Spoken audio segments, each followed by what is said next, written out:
Di tahun 2023 itu kurang lebih target pendapatan Samsat Cikokol itu 486 miliar. 400? 486 miliar. Hampir setengah triliun ya. Hampir setengah triliun itu hanya dari kendaraannya saja. Nah, Oke. kita punya item pajak yang ditargetkan Apa yang kita saja? tagih ya dan kita ditargetkan pertama pajak kendaraan bermotor, kemudian pajak balik nama ya, BBN KB, kemudian pajak air permukaan. Oh. Nah,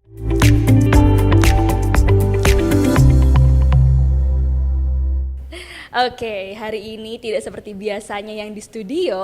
Kita sedang berada di kantor UPTD PPD Cikokol atau biasa kita sebut Samsat Cikokol. Tapi tenang, kita bukan mau ambil STNK atau bukan mau bayar pajak. Jadi hari ini kita mau ngobrol-ngobrol langsung sama Kepala UPTD PPD Cikokol, yaitu Bapak Dwi Nopriyadi Atmawijaya. Selamat datang Bapak. terima kasih. Kabarnya sehat Bapak? Alhamdulillah baik. Alhamdulillah. Jadi kita mau bincang-bincang nih, tapi sebelum kita bincang persamsatan ya Pak ya, kita mau bincang-bincang dulu siapakah seorang Pak Dwi ini loh. Pak Dwi yang saat ini menjadi Kepala UPTD PPD Cikokol ya Pak. Mungkin bisa diceritakan nih, Bapak nih asalnya orang mana sih, dulu pernah berkuliah di mana, apakah dulu aktif organisasi atau mungkin sampai sekarang masih aktif berorganisasi gitu Pak. Sampai saat ini bisa menjadi kepala gitu ya, kepala di kantor Samsat ini. Gimana Pak? Baik, terima kasih Mbak Syifa. Mbak Siva. Terima kasih sudah berkunjung, sudah menerima saya melakukan podcast pada siang hari ini. Terkait dengan apa sekilas saya, tentunya saya orang biasa. Saya berangkat dari anak guru, Oh gitu, ya, anak ibu guru. bapak saya guru, tapi sudah almarhum. Dan kemudian saya ditempanya memang melalui pendidikan. Jadi bukan diberikan materi lah, bukan, tapi diberikannya pendidikan, Ilmu ya Pak ya. ilmu lah, dipaksa. Betul. Pokoknya anak-anak dari orang tua saya itu harus sekolah begitu. Jadi bukan dikasih materi. Jadi kalau saat saya SMA, teman-teman saya mungkin sudah pada punya mobil dan motor, saya mah tetap naik angkot. Oh gitu ya. Jadi yang penting adalah investasi ilmu ya. Yes, dan saya belum pada waktu itu mungkin belum tahu apa sih maknanya. Ternyata ya hari ini bisa kita paham betul, sudah tahu betul bahwa oh, ternyata orang tua kita memberikan pendidikan itu gunanya untuk kita ke depan, masa depan kita. Jangka panjang Jangka gitu panjang. Mungkin saya juga memahami bahwa materi itu kapanpun bisa habis. Betul. Tapi pendidikan, ilmu kita, pengalaman kita, jaringan kita itu yang akan bisa membawa kita ke masa depan. Nggak ada habisnya pokoknya. Nggak Nggak ada habisnya. expired ya Nggak ada Pak ya. habisnya, Betul betul. Nah kemudian saya memang aktif juga dari zaman mahasiswa. Karena memang keterbatasan materi begitu kan, saya harus guyup dengan rekan-rekan saya masuk organisasi. Nah organisasi ini kan biasanya kalau punya event-event tuh ada kegiatan ini dikasih makan nasi, ya kan, gratisan. Jadi ada makan gratisan ya di situ ya. Jadi ya memang rata-rata begitu aktivis. Tapi bukan hanya bab itu, tapi pertemanan kita, jaringan kita, dan ilmu yang kita dapat di luar kuliah itu yang juga bisa menambah wawasan kita. Betul. Nah, saya aktif di Himpunan Mahasiswa Islam. Saya sebelumnya juga saya bermusik sebelum di HMI. Saya kalau di Untirta, saya kuliah di Untirta, Mbak, gitu. Fakultas Hukum Untirta. Sebelum saya di HMI, saya nyebur dulu di UKM namanya, UKM apa Unit tuh? Kegiatan Mahasiswa Musik. Oh jadi sempet jadi anak band. padus, Anak band. padus. Oh Enggak, anak band. anak band. Oke. Ya dulu kan masih kurus, Mbak. Keren ya, masih keren ya Pak. Sekarang sudah beda. Nah, nggak lama di sana teman-teman saya ternyata aktif juga di organisasi. Jadi suatu ketika saya mencari teman-teman di kampus, loh kemana ini? Teman-teman nggak ada, ternyata sedang ikut HMI begitu. Akhirnya saya juga diajak ikut serta ke sana dan saya berpikir ikut organisasi itu bahkan akan mengganggu perkuliahan. Nah, ternyata ya nggak juga tuh, nggak juga. Saya sesuai target 5 tahun, kawan saya malah lebih dulu begitu kan. malah saya jadi dedengkotnya di organisasi itu kan gitu. Jadi saya pernah jadi sekretaris umum, saya pernah jadi ketua umum di. Jadi udah banyak pengalamannya di organisasi itu ya? Ya cukup lah, nggak banyak tapi cukup begitu. Nah sampai hari ini pun saya masih dilibatkan karena di HMI punya organisasi alumni namanya. Di alumni hari ini saya sebelumnya saya di Kabupaten Serang sebagai presidium, hari ini saya di provinsi menjabat menjadi bendahara umum. Wih, Majelis mantap Wilayah, nih. gitu Mbak. Jadi masih aktif organisasi sampai dengan saat ini ya jatuhnya masih, ya? Mbak. Coba. Ya tujuannya tentunya aktif organisasi itu paling tidak sesuai dengan tujuan organisasi kami, kita memberikan manfaat kepada masyarakat, ya membela kaum yang tertindas begitu kira-kira ya. Ya kita membantu lah. Aktivis ini pokoknya membantu kepada masyarakat ya? Bantu. Semampu kita, mengabdi kita semampu kita gitu Mbak kira-kira. Tapi perjalanannya sampai dengan saat ini menjadi kepala itu gimana loh Pak? Ya saat menjadi kepala ya tentunya saya juga dari nol Mbak. Oh gitu. Ketika saya masuk pegawai negeri ya tetap saya dari karir terendah. Akan tetapi bedanya saya karena lulusan S1, pangkat saya di pegawai negeri itu langsung 3A. Oke. Langsung 3A. Untuk mencapai karir saya di eselon 4 itu butuh pangkat 3C. Kurang lebih satu pangkat itu naik 4 tahun, kurang lebih 8 tahun. Ya, menunggu harusnya seperti itu normalnya. Tapi saya dapat pangkat pertama eselon 4 itu kurang lebih sekitar 11 tahun, Mbak. 11 tahun saya menunggu. Panjang ya? Cukup panjang, cukup panjang. Ini dipersingkat aja ya sebenarnya. Ya, kemudian karir saya karena basic saya adalah sarjana hukum, saya di bidang pertama saya sebagai pegawai staf, saya di bidang hukum di sekretariat DPRD di bagian hukum, saya mengurusi peraturan daerah, peraturan ketua DPRD, peraturan DPRD, seperti itu, seputar itu Mas, seputar hukum. Oke, jadi itulah perjalanan panjangnya ya Pak ya. Ya. Tapi menurut Bapak nih, apa sih yang membuat Pak Dwi ini dari yang awalnya dari nol lah ya bisa dibilang, dari nol sampai dengan saat ini sudah menjadi kepala, apa karakter apa yang dibutuhkan untuk mencapai hal tersebut gitu? Ya, pertama saya ingin lanjut yang tadi, 11 tahun saya di eselon 4 dapat, kemudian di eselon 3 saya tidak butuh 11 tahun. Alhamdulillah saya punya rezekinya bagus, mungkin Allah meridhoi saya dan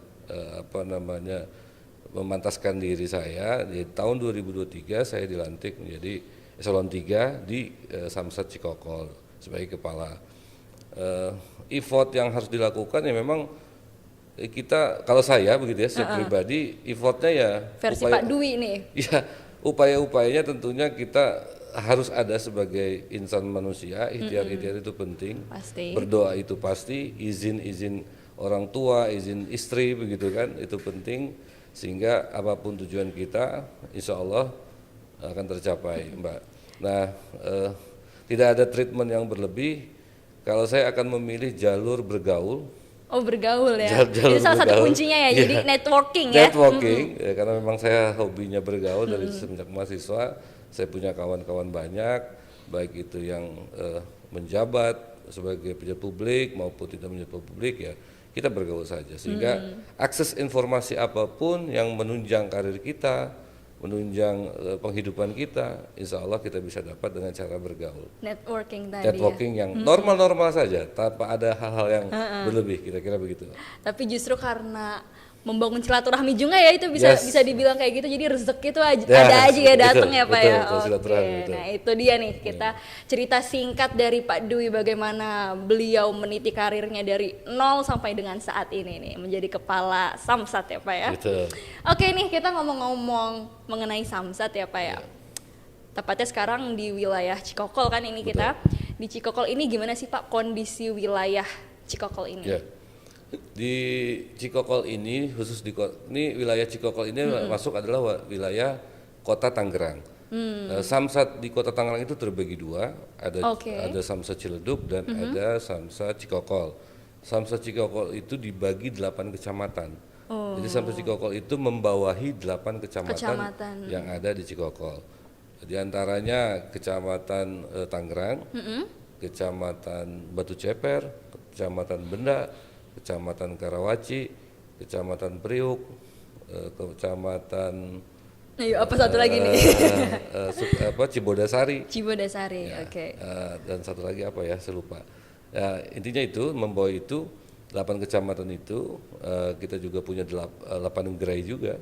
Oh, Kita oke. punya 12 gerai kita punya di Cikokol, dan memang kondisi umumnya masyarakat di Kota Tangerang itu heterogen dan cenderungnya sudah ya mungkin sekitar 70% sudah sadar taat pajak, Oh, oke. sehingga 70% ya?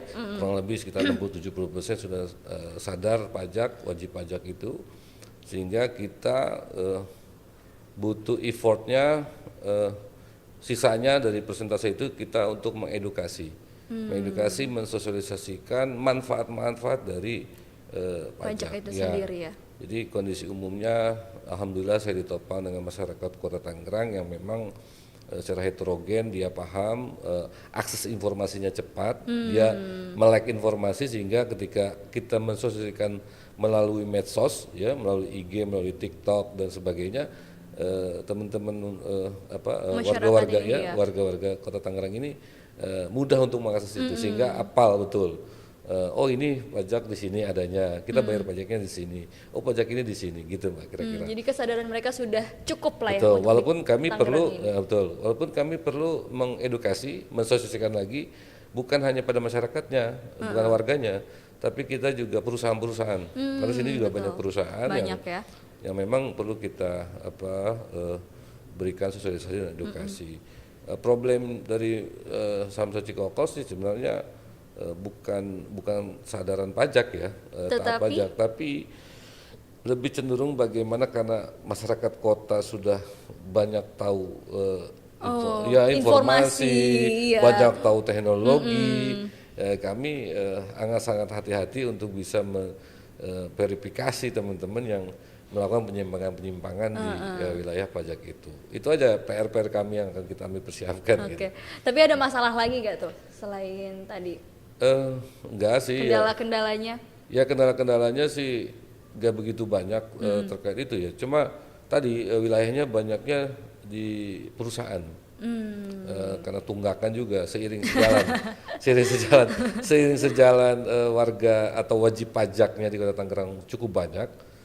Di kita itu wajib pajaknya kurang lebih sekitar 600.000 lebih unit kendaraan yang ada di bawah kami, yang menunggaknya 290. Lumayan ya. Cukup lumayan. Lumayan. Ya, lumayan. Jadi sebanding lah dengan jumlah kendaraan yang banyak itu, sebanding juga. Sebenarnya problem tunggakan itu banyaknya bukan karena dia nggak bayar juga. Akan tetapi Ada juga yang mereka memiliki kendaraan ketika sudah dijual, ketika sudah mutasi, dijual ke orang lain, ke daerah lain. Si yang bersangkutan ini wajib pajak tidak menginformasikan ke kita. Ya kan memang tidak ada aturan juga. Tidak aturan kalau si Mbak Siva jual mobil, jual motor ke orang lain, tidak ada kewajiban melapor kan? Iya, betul. Nah, sehingga kita kehilangan jejaknya Jejaknya kan? ya. Dan apalagi tidak ada kewajiban juga melapor Mbak Siva ketika sudah menjual kendaraan, tidak ada kewajiban Mbak Siva melapor ke Samsat bahwa mobil saya sudah dijual, motor saya sudah dijual. Tolong diblokir, tolong diganti namanya. Kan tidak ada juga aturan. Nah, itu yang menjadi faktor kendala kita, bukan persoalannya dia tidak, yang wajib yang pertama itu tidak membayar pajak, tapi karena informasi dijual. yang tadi ya. Yes, karena dijual. Oh, itu tadi salah satu masalahnya Ya. yang dihadapi Samsat ini. Saat ini, betul. Tapi bicara mengenai program unggulan nih Pak, Ya. apakah ada nih program unggulan dari Samsat Cikokol ini? Ya, program unggulan kami sih yang alhamdulillah beberapa teman-teman di UPT lain, ya saya memang melakukan itu saat pertama saya menjabat sekitar 8 bulan lalu. Saya melihat PR di sini masih banyak karena memang kaitan dengan pendapatan kami, target pendapatan kami. Apa sudah tercapai? Ya, pada tahun lalu target pendapatan kami ketika saya baru masuk di Samsat Cikokol ini, saya kaget juga maksudnya. Wah, saya harus mencari uang kurang lebih hampir 1/2 triliun. Wow. Wah, kan? Kurang lebih harus mencari 1/2 triliun. Nah, treatment apa yang harus saya lakukan untuk mencapai itu? Dan akhirnya menuntut saya untuk berpikir berpikir ya kita kumpul rapat banyak, saya bentuk tim kreatif, saya bentuk tim macam-macam, saya bentuk tim. Segala ada tim kreatifnya ada, ya. Ada tim kreatifnya karena yang untuk kayak seperti podcast begini. Kemudian saya juga harus bikin edukasi melalui video. Betul. Video Karena 1 itu menit. lebih ini ya, Betul. lebih bisa dapet lah kepada Ya, masyarakat gitu dan ya. bisa cepat diakses melalui medsos, status WA dan grup misalnya, itu bisa kita sebarkan. Nah, akhirnya saya bentuk beberapa unggulan, bukan unggulan sih ya, saya pikir, tapi akhirnya ditiru. Dan saya melihat program itu tidak ada juga di UPT lain secara masif. Jadi awalnya di Cikokol nih ya. Saya sih menduganya seperti itu. Saya menduganya seperti itu, ya kalaupun ada yang mencontoh ya alhamdulillah saja. Saya lakukan dengan untuk mengedukasi itu, saya goes to school. Oh gitu. Ya, saya harus melakukan ke sekolah-sekolah. Sekolah-sekolah memang kita ketahui dia tidak mungkin bayar. Iya. Bisa saja nggak mungkin, dia nggak punya uang begitu Iya, kan? betul. Yang punya uang itu adalah orang tuanya. Orang tuanya. Ya kenapa tetap saya lakukan? Pertama, tujuan saya adalah mengedukasi. Saya mengedukasi itu bersama pihak kepolisian, pihak Jasara Harja. Satu, kita edukasi kepada siswa-siswi itu bahwa safety riding itu penting. Dia harus menggunakan helm dan sebagainya yang memang menjaga keamanan dia dalam berkendara. Itu siswa wajib ya. Nah, itu tugasnya Jasara Harja, Jasara Harja. Makanya saya kita libatkan karena kaitan dengan asuransi kecelakaan. Nah, di kami notif saja. Kami sifatnya menotifikasi kepada siswa-siswi agar ketika pulang ke rumah nanti, disampaikan ke orang tuanya. Jadi nitip ya ke anaknya. Iya, ya. Jadi saya menotifikasi kepada siswa-siswinya ketika pulang ke rumah nanti, ketika tahu bahwa didata, oh belum bayar pajak, dia sampaikan ke orang tuanya. Waduh, ini belum bayar pajak nih Pak, Bu, kan gitu. Jadi biar ngingetin ke orang tuanya ya. Gitu, ngingetin notifikasi. Dan selain itu juga kami juga ada bentuk kreativitas dengan kami juga tidak hanya mengedukasi, kita ada door prize, kita ada segala ada door prize-nya ya. Door prize dan pertanyaan. Ini door prize-nya kalau apa nih? Ya biasa tumbler gitu kan. Ya yang ringan-ringan saja yang sifatnya dan yang penting kita mengedukasi. Seperti kita kasih pertanyaan, apa sih manfaat pajak, apa sih itu pajak. Ya, sehingga kita mengedukasi siswa-siswi, mereka paham paham terhadap apa tugas-tugas pemerintah dalam hal pajak kendaraan bermotor. Itu yang pertama, itu salah satunya ya. Goes to school kita. Kemudian goes to kampus juga kita lakukan. Oh, jadi kampus juga. Ya, kampus juga. Ya kampus pasti ada yang punya uang, ada yang nggak punya uang gitu kan. Tapi paling tidak tugas kami adalah mengedukasi dan menotifikasi. Betul. Sehingga mereka paham juga terhadap apa itu pajak, manfaat pajak itu apa dan seterusnya, dia sampaikan kepada mereka. Terus ada juga goes to perusahaan, goes to banyak company. Datang ke instansinya banyak ya, nih ya. Ke perusahaan-perusahaan juga ternyata senang kita datangi karena memang mereka juga kan fokusnya dengan kerja mereka di produksi perusahaannya. Kemudian ketika didatangi nanti kita juga berikan fasilitas jemput bola, ya kita jemput bola lah kalau memang manajemen perusahaan butuh kami datang dengan kendaraan Samling untuk memfasilitasi bayar pajak karyawannya, kami datang, kami siap, mereka sangat terbantu dengan itu dan itu kita sudah lakukan tahun lalu, 8 bulan lalu kita lakukan dan tahun ini akan kita masifkan lagi. Yang berikutnya program saya door to door. Door to door juga. Door to door, ya. Door to door itu dan saya datangi juga, saya ikut turun ke Jadi bawah. ke rumahnya langsung gitu Pak? Ke rumah door to door, gitu. Penagihan, ya kita pendekatan humanis. Ya kan, saya ajarkan. Nggak kayak rentenir kan Pak? Enggak. Awal-awalnya saya juga ketika saya turun, ini ingatkan teman-teman, ketika kita door to door melakukan penagihan, pendataan dan penagihan, jangan punya perilaku seperti rentenir. Ya, bukan. Kayak preman. Apa namanya itu yang suka leasing motor itu seperti Mattel. Jangan, saya bilang perilaku itu jangan ditunjukkan di masyarakat kita, karena kita mau menagih pajak. Betul. Kita harus humanis, kita harus humanis menghadapi warga dan kita harus paham betul, kita edukasi betul masyarakat dengan baik, saya bilang. Nah, saya contohkan, saya ikut turun, begini loh cara menagih, begini loh. Ya memang dinamika di lapangan warna-warni ya. Ada yang tidak ingin merasa keberatan, ada yang welcome, ada yang ketakutan dulu, ya seperti itu dah. Jadi banyak ya, jadi Banyak. respon masyarakat tuh bervariasi Iya, ya. berwarna, betul.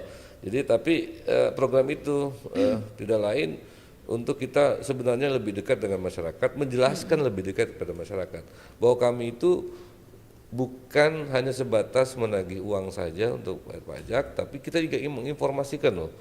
Contoh misalnya ada program relaksasi nanti Bapak Ibu di HUT Banten misalnya, Begitu. ya program relaksasi bebas denda, gitu kan. Bapak Ibu gunakan manfaat itu sebaik-baiknya gitu kan, silakan datang gitu kan. Nah, jadi pentingnya itu masyarakat jangan kemudian underestimate. Memang banyak masyarakat kita, sebagian yang 30% itu mungkin underestimate karena melihat contoh dari oknum-oknum. Contoh dari oknum-oknum ya pajak dan sebagainya macam dilakukan penyimpangan sehingga masyarakat underestimate Ogah ya. ya saya bayar pajak mahal-mahal tapi duitnya bukan buat masyarakat lagi kan begitu kan. iya. Nah ini ketika kita turun kita jelaskan loh itu oknum, kalau kami begini secara proseduralnya seperti ini. Bayar melalui loket, jangan bayar melalui perorangan. Datang ke gerai-gerai yang memang sudah ditentukan oleh kantor kami, jangan melalui orang-orang yang tidak tanggung jawab. Begitu kira-kira Pak. Jadi door to door juga dilakukan ya untuk mengedukasi secara langsung ya. Betul. Supaya lebih masif lagi gitu ya. Betul. Pengedukasian ini karena penting banget sih, betul. Betul. Kemudian nih Pak, tadi kita udah dengar bagaimana tantangannya yang Iya. sangat berwarna itu Iya, ya. betul. Lalu bagaimana sih pendapatannya nih Pak? Oke. Pendapatan dari pajak entah itu dari bulan ke bulan atau tahun ke tahunnya, apakah Baik. meningkat atau justru malah turun? Baik. Dan faktor-faktornya apa aja tuh yang menyebabkan hal tersebut? Baik, pertama di tahun 2003 saya ingin sampaikan ketika saya masuk di Samsat Cikokol, di tahun 2023 itu kurang lebih target pendapatan Samsat Cikokol itu 486 miliar. 400? 186 miliar, hampir setengah triliun ya, hampir setengah triliun itu hanya dari kendaraannya saja. Nah Oke. kita punya item pajak yang ditargetkan, Apa yang kita saja? tagih ya dan kita ditargetkan. Pertama pajak kendaraan bermotor, kemudian pajak balik nama ya, BBN, KB, kemudian pajak air permukaan. Nah ada tiga instrumen pajak di Samsat Cikokol yang kita tagihkan ke masyarakat dan ke perusahaan. Air permukaan ini biasanya dimanfaatkan air permukaan kali ya Mbak, sungai itu dimanfaatkan oleh perusahaan-perusahaan. Iya, perusahaan. Nah, kalau tahun lalu kita kurang lebih 800 miliar total ya. Pajak kendaraan bermotor tahun lalu itu 486 miliar. Kemudian BBNKB-nya 300 miliar. Kemudian air permukaannya 11 miliar tahun lalu. Itu sudah mencapai target? Ya, alhamdulillah tercapai Alhamdulillah. target kami kurang lebih 103. Oh. 103%. Melebihi ya berarti Lebih 103%, Mbak. Nah, tahun ini kami naik. Kami naik pajak kendaraan bermotor yang semula 486 miliar sekarang naik menjadi 508 miliar. Artinya setengah triliun nih ya. lebih. Kemudian BBNKB-nya, balik nama kendaraan bermotornya 349 miliar. Nah, air permukaannya 10 miliar 300 juta. Kenapa turun dari 11 miliar? Kenapa Karena memang ada yang bangkrut, Mbak. Oh. Perusahaan ini bangkrut sehingga ya tidak menjadi potensi lagi. Akhirnya loss potensi kami kita buang dalam catatan kami. Jadi nggak turun ya dia. Tapi kami juga diberi tugas untuk mencari potensi lagi. Perusahaan mana yang belum terdaftar di air permukaan, cari kemudian kita masukkan lagi menjadi target kita. Jadi kalau di total semua ini Mbak, capaian atau target pendapatan yang harus dipenuhi oleh Samsat Cikokol ini kurang lebih 867 miliar, 700 juta, hampir 1 triliun juga. hampir 1 triliun ya. Nah, untuk realisasi tahun ini, bulan ini sampai 2 bulan terakhir ini, di awal Maret ini kita sudah 17,2%, kurang lebih 86 miliar 500 juta. Wow. Ya, udah hampir 100 miliar ya untuk 2 bulan ke belakang ini, Mbak. Ya kalau bicara bulan per bulan memang bicaranya grafiknya sih naik turun berdasarkan hari Mbak. Oh gitu, Ya hari, berdasarkan hari. setiap bulan itu pasti ada tanggal merah.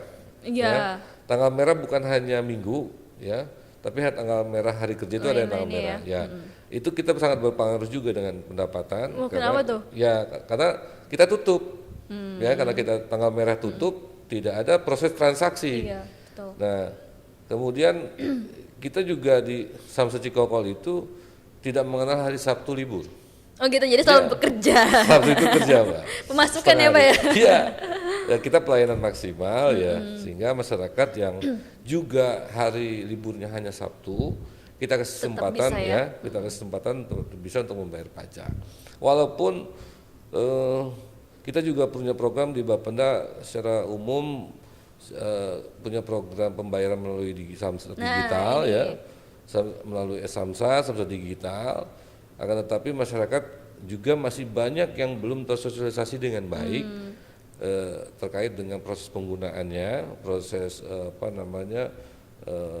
pelaksanaannya dalam melalui Samsat Digital. Segala macamnya itu ya. Betul. Akhirnya ya kita juga kasih kesempatan untuk masyarakat yang belum memahami proses alur pembayaran pajak melalui Samsat Digital, ya kita tetap fasilitasi dengan membuka gerai-gerai dan ada Tuh. customer service-nya ya. Ya, di Induk kita buka di hari Sabtu. Bahkan hari Sabtu kami di Cikokol ada samlong namanya. Apa itu samlong nih? Apalagi inovasi apa lagi Ya, nih? samlong itu Samsat Kalong. Samsat Kalong Itu apa, bisa dijelaskan? Ya, itu kita fasilitasi ke masyarakat di malam hari, dari sore sampai malam hari sampai Oh, jam. makanya namanya kalong ya. Kalong. Karena sampai malam. Ya, hari Sabtu harusnya kita sudah tidak bekerja, tapi sampai malam kita masih bekerja melayani masyarakat wajib pajak, melayani bagi masyarakat yang mau bayar pajak, mangga di malam hari pun ada kami. Ada ya. Titiknya, nah ini buat titiknya masyarakat kami di Pasar Lama. Di Pasar Lama hanya di Tangerang. situ aja atau masih Ya, ada titik-titik di situ lain? aja. Di situ aja. Samlong di situ, karena pusat keramaian di Kota Tangerang yang dari mana kecamatan, yang 8 kecamatan tadi, pusat keramaiannya ada di Pasar Lama. Karena di situ Pasar Lama pusat kuliner. Iya. Oh iya betul Pusat ya. kuliner. Pusat kuliner ya, rame. Jadi kalau malam-malam bagi warga yang membawa anak dan keluarganya, yang pacaran dengan pacarnya begitu kan, itu pasti makannya di situ. Makanya di situ. Ya. Jadi sekalian buka standnya di situ Betul. ya. bahkan tahun lalu saya selain hanya kita gelar samling tadi, kita kasih event akustik sehingga menyedot pengunjung ketika ke Samlong, ini apa ini kan ramai kan begitu. Ayo kan. Pak bayar pajaknya Yes, gitu. itu Menarik betul. ini ya, Betul. menarik masyarakat ya. Betul. Nah, kemudian inovasi lain saya juga sempat tahun lalu saya buat duta pajak Samsat Cikokol. Duta pajak itu kayak mahasiswa-mahasiswa Ya. gitu, volunteer ya? Ya volunteer, tapi saya gunakan manfaatkan staf kami yang ada di sini, perempuan dan laki-lakinya. Iya. Karena kalau dari luar kan kita berbayar. Iya betul. Kalau dari Yang staff ada-ada aja lah ya. Dari staff sendiri ya personil ya yang ada aja yang punya good looking, skill public Public speakingnya bagus begitu kan.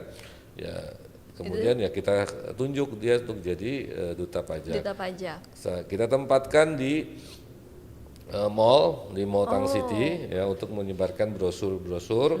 Brosurnya itu isinya kontennya bahwa gerai kami ada di sini ya, kemudian di Induk di sini, kemudian ada brosur juga alur pembayaran pajaknya. Dijelaskan Di situ dan Samsat Digital tadi kita jelaskan di situ. Itu kalau Samsat Digital tuh bisa untuk apa aja sih, Pak? Ya Samsat Digital itu untuk pembayaran pajak, Mbak, pembayaran pajak Selain itu? tahunan, hanya itu. Hanya itu aja ya, untuk Tetapi bayar tetap pajak. prosesnya pencetakan manualnya tetap ada di Induk. Jadi setelah dia melakukan pembayaran melalui Samsat Digital, pencetakan notisnya dia harus ke Induk mencetaknya. Dan bisa juga menunggu diantar oleh kantor pos dengan menunggu 3 hari kurang lebih. Oh bisa diantar juga nih berarti ya? Bisa diantar. Yang lagi sibuk mungkin kan? Bisa diantar dengan menunggu waktu kurang lebih 3 hari sampai seminggu ya mungkin ya. Bisa juga dia kalau ingin cepat setelah dia bayar samsat digital melalui pembayaran samsat digital, yang bersangkutan langsung datang ke induk di samsat induk langsung minta dicetakin. Itu bisa Mbak. Oke, kemudian ada lagi gak nih inovasi-inovasi yang dilakukan Ya Samsat mungkin Cikokol? tahun ini saya belum terrealisasi tahun lalu bahwa duta pajak ini bukan hanya di bukan hanya di mall dan di titik pusat keramaian kuliner tadi. Tapi nanti saya ingin tahun ini mudah-mudahan bisa terlaksana Amin. dengan sarana penunjang dan anggaran. Saya ingin tempat duta-duta pajak itu atau semua staf saya berserta saya. Oh nggak gitu, apa-apa. rame ya berarti ya? Ya beserta saya juga harus turun. Ikut meramaikan ya Pak? Ya saya harus ikut merasakan Kondisi kerja kerja lapangan, teman-teman, kondisi di lapangan, dan saya senang begitu. Sebagai pemimpin jangan hanya duduk di kursi meja saja, di balik meja. Pemimpin juga saya harus ikut turun. Saya ingin tahun ini mudah-mudahan tercapai yang dulu saya tercapai. Saya ingin datang ke titik-titik Indomaret Alfa yang ada di 8 kecamatan. Wah, banyak dong Pak itu. Iya. Banyak banget dong. Ya, iya banyak sehingga Out of the box banget loh ini. Indomaret loh. ya sebenarnya banyak yang memang juga punya, cuman pelaksananya saja. Kalau ide itu memang kan banyak Mbak, gagasan. Iya. Kadang-kadang orang yang malas tuh melaksanakannya. Teknis Kita di gitu. lapangannya itu yang repot ya. Betul. Ya memang banyak, ada berapa Alfamart dan Indomaret yang ada di 8 kecamatan itu. Saya ingin di situ teman-teman stay ya barang 1 jam 2 jam di waktu-waktu yang ramai, karena masyarakat sekitar itu lebih senang datang nggak ke mall gitu ketika di hari-hari biasa dan lain, dia lebih dekat dia belanja ke Alfamart, Indo, ke Indomaret. Alfa, iya. Sehingga kita sangat sangat cepat memberikan informasi melalui media itu. Karena paling sering didatangi pengunjung ya. Betul gitu. Betul. Pengunjung karena ya pengganti mall ya Alfamart dan Indomaret. Iya, ya, jadi dua-dua itu deh.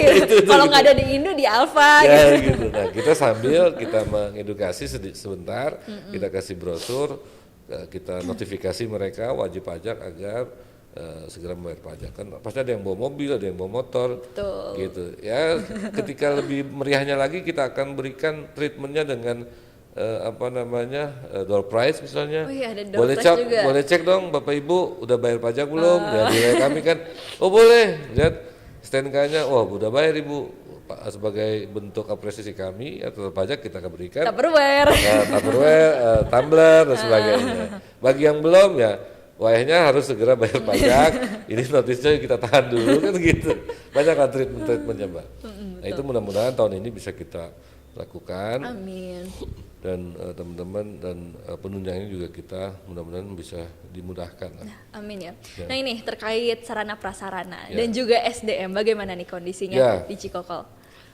Ini yang krusial buat saya. Oke. Ya, kalau bicara jujur, ya saya juga kadang-kadang nggak habis pikir gitu. Dan ini saya Kenapa juga, nih? Kenapa nih sampai Ya. nggak habis pikir? saya nggak habis pikir. Ya pertama Mbak Siva, saya ketika rapat koordinasi dengan Pak PJ Gubernur, saya sudah sampaikan juga. Mungkin saya yang paling lama berbicara dengan Pak PJ di forum rapat itu kurang lebih saya tektokan bicara itu sekitar 10 menit sampai 15 menit.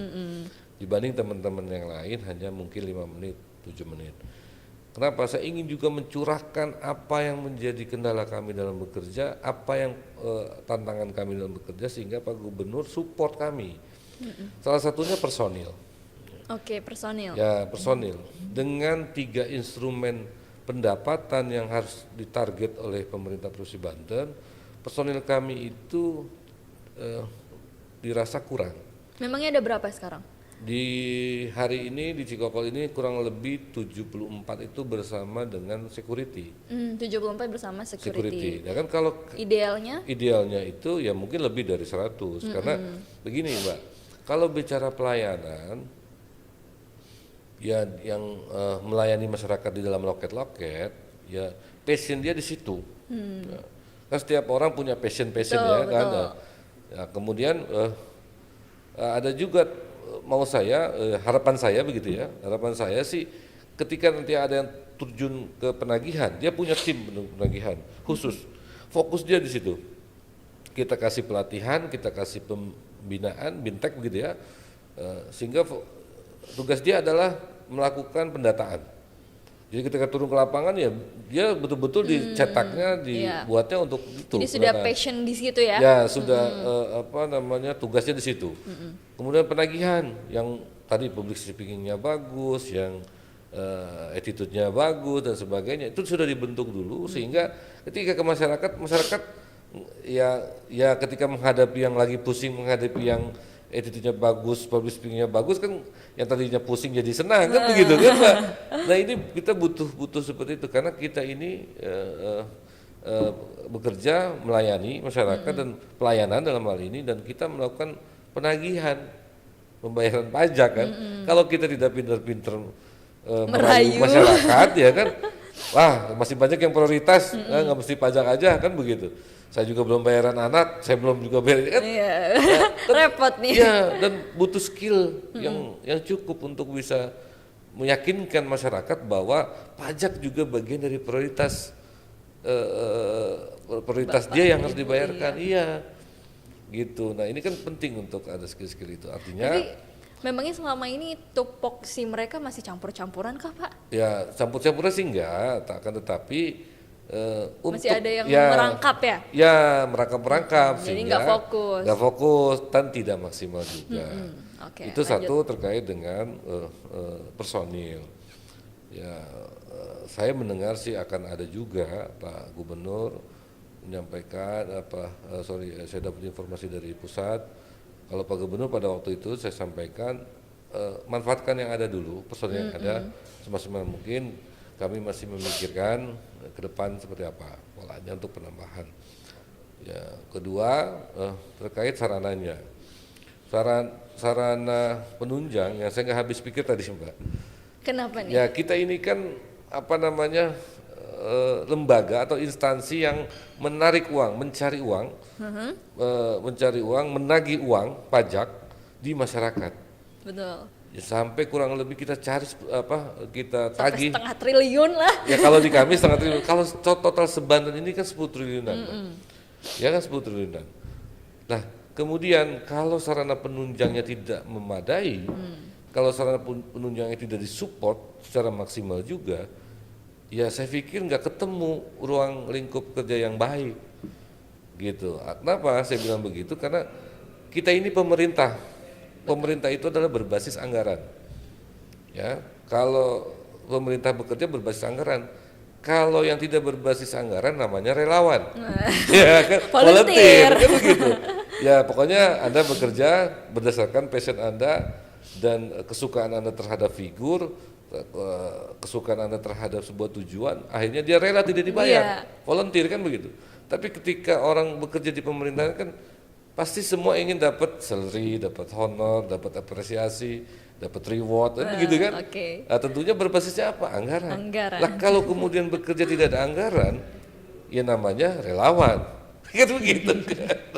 Nah artinya saya berharap dengan instansi kami di Bapenda ini yang juga mencari berjibaku untuk mencapai target pendapatan dan PAD itu senilai 10 triliun kurang lebih begitu kan, ya kami ingin juga para pemimpin kami di atas terbukakan itu. Artinya coba perhatikan ketika kami berjibaku mencari anggaran pemenuhan PAD, ya penuhi sarana penunjangnya, penuhi program-programnya, sehingga tugas-tugas kami juga tidak kebingungan di bawah gitu Mbak. Loh, ada yang bilang kan sudah dibayar tukin dan kinerja dan insentif begitu kan. Ya, apakah insentif dan tukin itu untuk membiayai program kegiatan? Kan tidak. Itu rewardnya. Oke. Ya kan? Berarti selama ini apa masih dirasa kurang gitu ya? Ya, kalau menurut saya sarana penunjangnya untuk program kegiatan di lapangan kami rasa kurang. Kami rasa kurang. Kenapa? Ini sudah kalau di kami sudah rahasia umum ya di kami ya, di kita. Tapi ya kita namanya juga staf juga, namanya juga kita pegawai. Berapapun kami yang diberikan oleh pimpinan, kita akan lakukan semaksimal mungkin. Dan itu juga saya sampaikan di hadapan Pak PJ Gubernur pada waktu 2003 kami ditambahkan di akhir tahun Pak kurang lebih 24 miliar untuk dari 486 ditambahkan 24 miliar kan kurang lebih 500 Iya, miliar juga 500 miliar. dengan waktu yang singkat, dengan ini yang singkat. Ya, saya menyampaikan kita akan ikhtiar, walaupun waktu yang singkat ini kami sudah menghitung kita hanya tercapai di angka 97% pada waktu itu. Akan tapi dengan upaya-upaya yang kuat, program-program yang inovasi yang ini ya, alhamdulillah kita bisa tercapai. Nah, artinya ya kita samina wa ta'na, perintah pimpinan anggarannya segitu ya sudah kita jalankan segitu. Ya semaksimal mungkin ya. Mungkin ya. Tapi juga kami juga berharapnya sih tercapai, tapi kalau tidak tercapai mau apa lagi? Begitu. Ya, jadi tapi yang menjadi catatan besar adalah sarana penunjang itu penting, program kegiatan itu penting berbasis anggaran. Kata kuncinya kita ini di pemerintahan adalah berbasis anggaran. Kuncinya di anggaran berarti Ya, berbasis anggaran, Mbak. Jadi kalau ada di titik lain yang kemudian silpa yang tidak terserap sampai akhir tahun, sebaiknya sudah diprediksi dan dipindahkan anggaran itu kepada program kegiatan yang memang akan memenuhi pendapatan asli daerah tadi, capaian itu, sehingga jangan kemudian anggaran yang berlebih ditaruh yang ujungnya silpa, tidak terserap full, tidak habis gitu ya. Nah, kalau memang ditaruh di situ bakalnya habis ngapain? Bakalnya tidak habis ngapain? Kan tidak kepake uangnya ya. Mending dipindah kepada yang jelas-jelas program kegiatan yang bisa yang pasti habis, yang ya. kemudian menunjang pendapatan asli daerah kita.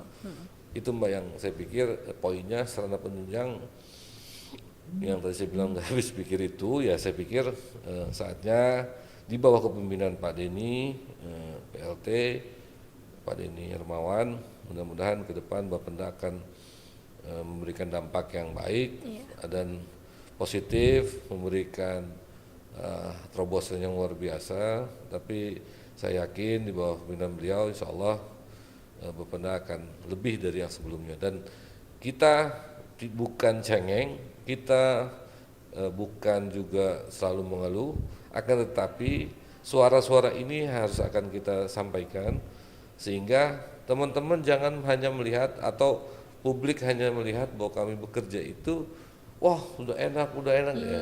Enggak. Tapi kami bekerja juga bekerja juga mencari itu dengan dengan keterbatasan atau misalnya dengan kekurangan, ya teman-teman harus bisa paham. Jadi ada balance, check and balance. Jadi jangan menganggap juga wah ini enak ya di Bapenda. Ya, siapa bilang begitu juga kan, belum tentu juga. Karena Anda belum pernah lihat di dalam. Kerja di dalamnya ya. Iya. Kelihatannya aja enak gitu ya. Kelihatannya enak nih. Iya, tapi kita punya tanggung jawab yang besar gitu. Kalau nggak tercapai kita bisa kemungkinan tidak dibayarkan insentifnya. Iya kan. Tapi ketika tercapai ya minimal dapat bonus juga nih. Bonusnya dibesarkan kan begitu kan. Itu sebenarnya yang bikin semangat ya Pak. Iya. Gitu, kemudian ada lagi nggak terkait sarana prasarana SDM? Nah, yang tadi personil SDM per pegawai itu kami memang masih kekurangan dan informasi yang saya dapat juga sih memang BKD-nya belum membuka. Mungkin Pak Gubernurnya atau bagaimana saya belum tahu.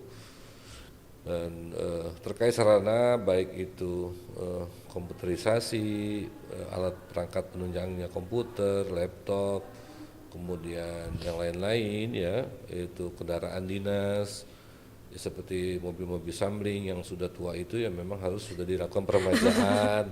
Ya kan di tahun 2024-2025 ini ya sudah saatnya diperbaharui kan begitu.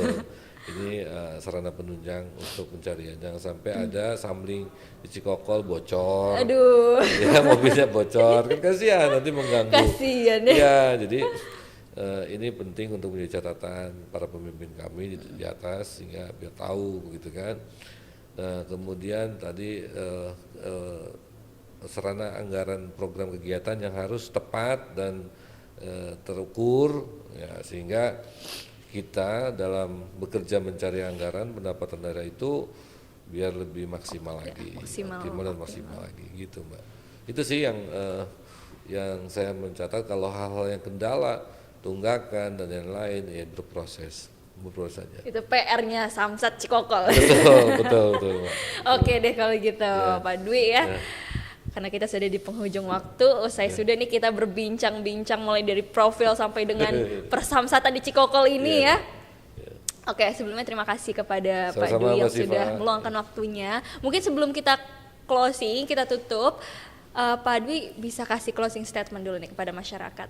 Baik, untuk masyarakat Kota Tangerang yang ada di wilayah Samsat Cikokol di 8 kecamatan, saya menghimbau agar tetap taat membayar pajak karena pajak yang dibayarkan oleh warga dan masyarakat Kota Tangerang itu akan memberikan manfaat dari kita, oleh kita, untuk kita semua dalam bentuk program-program kegiatan pemerintah Provinsi Banten.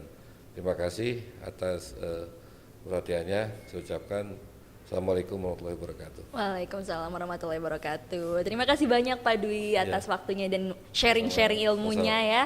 Saya Syifa Yasmin pamit undur diri. Terima kasih dan sampai jumpa.